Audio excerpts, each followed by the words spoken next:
खुशामदीद, मरहबा, आदाब नाजरीन। मैं काजी हाफिज मोहम्मद अली आपका खैर मकदम करता हूँ खसवा 7 टीवी न्यूज़ चैनल पर। नाजरीन, देखते हैं आज की ताज़ा और अहम खबर। खुशामदीद मोहतरम नाजरीन, आप तमाम का खसवा 7 न्यूज़ चैनल में खैर मकदम है।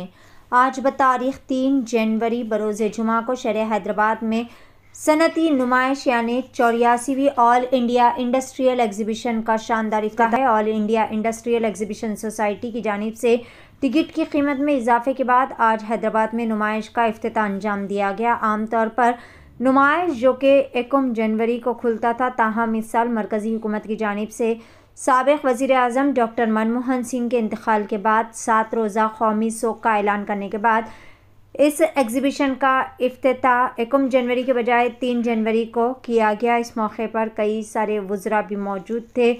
पिछले साल नुमाइश हफ्ते के दिनों में 4 बजे से रात 10:30 तक और इख्तितामी हफ्ते में और तातीलात पर शाम 4 बजे से लेकर रात 11 बजे तक खुली रहती थी। ताहम इंतज़ामी कमेटी अगर ज़रूरत हो तो इन औक़ात को एडजस्ट करने का इख्तियार भी अपने पास रख रही है। पेश है खसवा 7 न्यूज़ चैनल की एक ख़ुसूसी रिपोर्ट।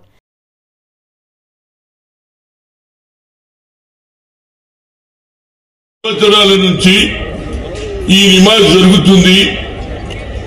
ప్రతి జిల్లా నుంచి ప్రతి గ్రామం నుంచి ఎప్పుడు వస్తుందో 1 జనవరి అని ఆలోచన చేసే సమయంలో కేవలం ఇది నిమాజే కాదురా బాబు, ఇక్కడ ఎడ్యుకేషన్ అన్ని తెలంగాణ జిల్లాలలో ఆల్మోస్ట్ పాలిటెక్నిక్ బట్టి ఇందిరాగాంధీ, పండిట్ జవహర్లాల్ నెహ్రూ, అదేవిధంగా రాజీవ్ గాంధీ, వీళ్ళందరూ కూడా పెద్ద పెద్ద నాయకులు అందరూ కూడా రావడం జరిగింది।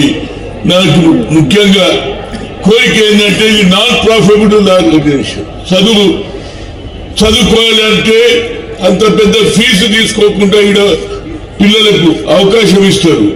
దీనికి గతంలో ఉన్నటువంటి ముఖ్యమంత్రులు చాలా ఛాలెంజ్ చేసింది, అరే ఏమిటి ఇంత మంచి కార్యక్రమమా, అరే నేను ఇచ్చేస్తా, ఇది ఆర్ఎంబీ నుంచి మీకే ఇచ్చేస్తా అని చెప్పినటువంటి ముఖ్యమంత్రులను కూడా చూసిన। ఇవాళ నిజంగానే రేవంత్ రెడ్డి గారు వచ్చినుంటే ఆయనను ఒప్పిస్తూ ఇప్పుడు వీళ్ళిద్దరి మీద బాధ్యత ఉన్నది, ఇద్దరు కాదు ముగ్గురు, ఒకటేమో పొన్నం ప్రభాకర్, ఒకటేమో శ్రీధర్ బాబు, ఇంకోరేమో మహేష్ కుమార్ గౌడ్ గారు।